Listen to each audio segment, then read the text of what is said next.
Stand by, 10 seconds.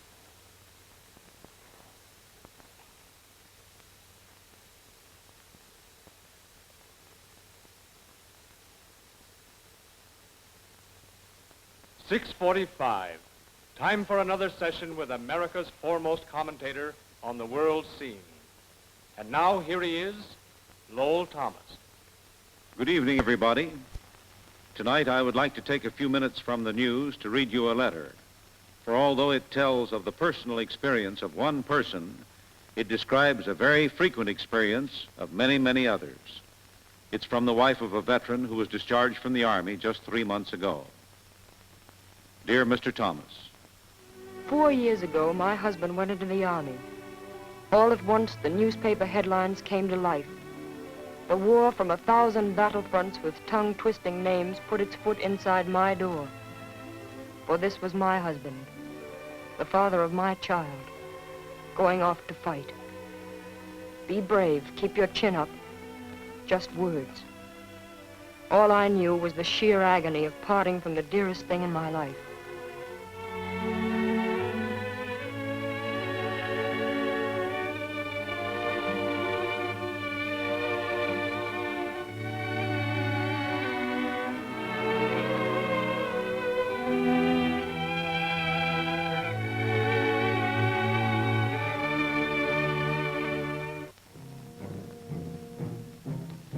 he went into the infantry a foot soldier like millions of others, marching home by way of the rest of the world. He was at Salerno, where men who were his friends died, men with children just as dear to them as our little girl is to him, men who loved a Frankfurter at the ball game just as much as he.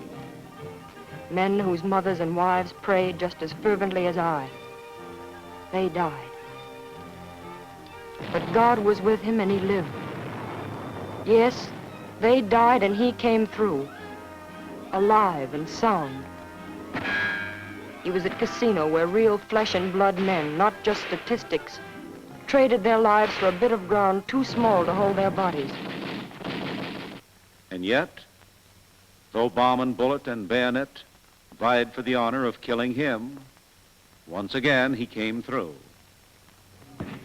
4 years of this, 4 long years of this grim Cook's tour, with every advance offering death still another chance. All through those long 50-hour days and 100-day months, I lived in fear of hearing the doorbell ring, reading that telegram that starts, "The War Department regrets." But no, the telegram never came. The war ended and my husband was still alive.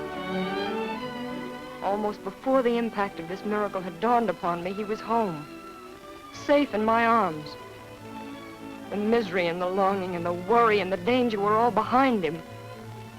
He was home, and he was safe.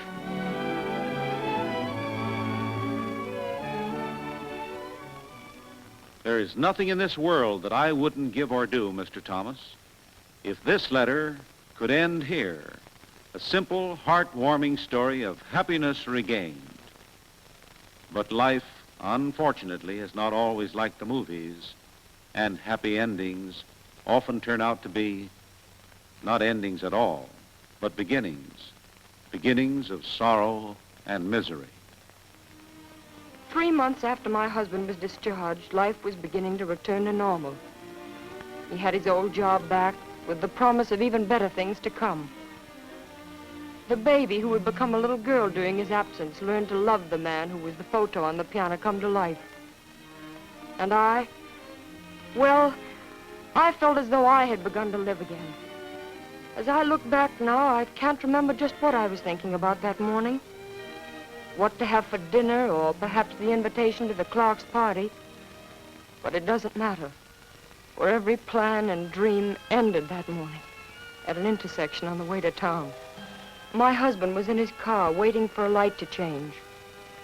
I'll never know whether he saw the man in the big sedan, but even if he had, there was no time to act. For this man speeded up to beat the light, tried to make a sharp right turn, and crashed into him.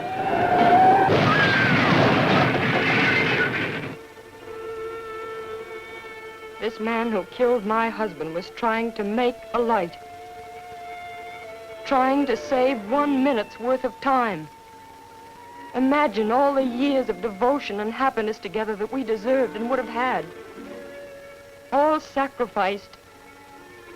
And for what? If, during the war, he had died fighting on some foreign field, I might have found some consolation, knowing he had helped achieve something he believed in.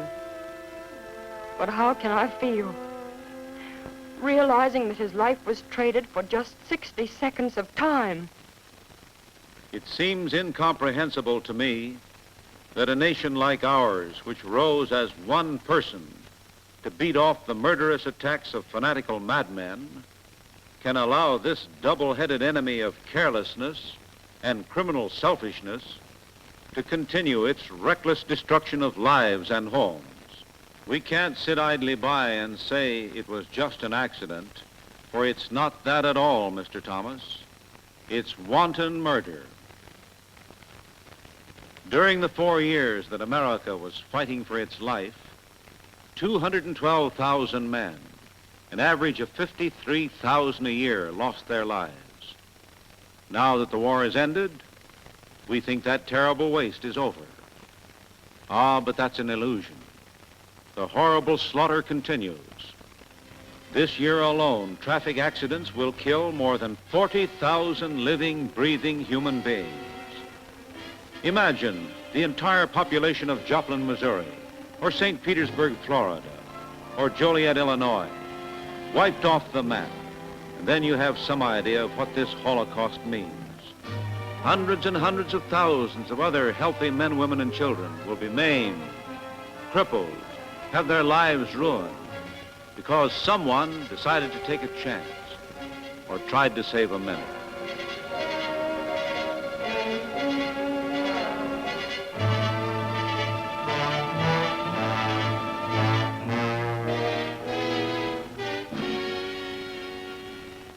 Accident statistics may seem small compared to the millions and billions that are lightly tossed around these days.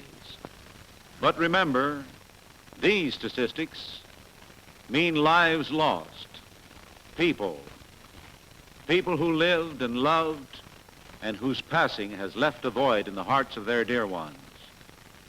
That empty place at the dining room table.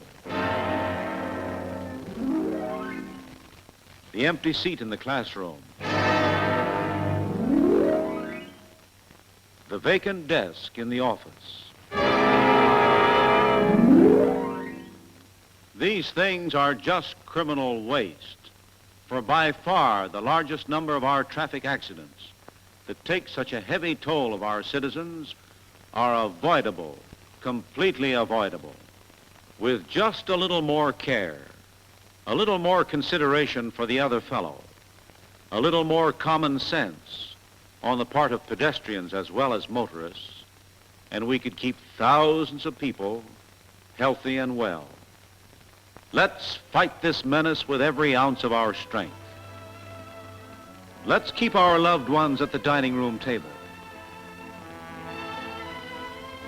Let's keep those smiling faces at their schoolroom desks. Let's allow our citizens to go on living useful, healthy lives.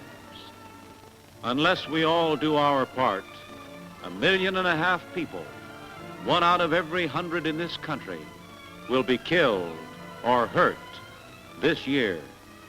Remember, accidents are not just things that happen to other people. You may be next.